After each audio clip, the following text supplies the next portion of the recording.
गुहायां गेहे वा बहिरपि वने वा दृशिकरे जले वा वह्नो वा वसतु वसते किं वद फलम् सदा यस्यैवान्तःकरणमपि शम्भो तव पदे स्थितं चेद्योगोऽसौ स च परमयोगी च स सुखी।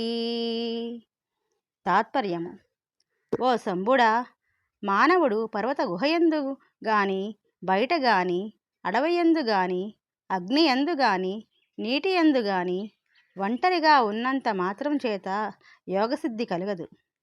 కానీ వీటిలో అతడు ఎక్కడ ఉన్నప్పటికీ అతడి మనస్సు నీయందే లగ్నమై ఉండి నీపై భక్తి స్థిరమై ఉంటే మాత్రము అదే తపస్సు, అదే యోగము.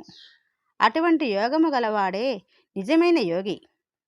ప్రహ్లాదుడిని అతడి తండ్రి హిరణ్యకశిపుడు పర్వతాల మీద నుంచి తోయించడము, సముద్రంలో పడేయడము, పాముల చేత కరిపించడము, కొట్టించడము, ఏనుగులతో తొక్కించడము మొదలైన ఎన్నో శిక్షలకు గురి చేశాడు.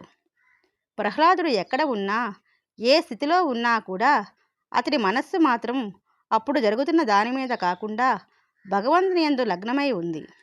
అదే తపస్సు, యోగం.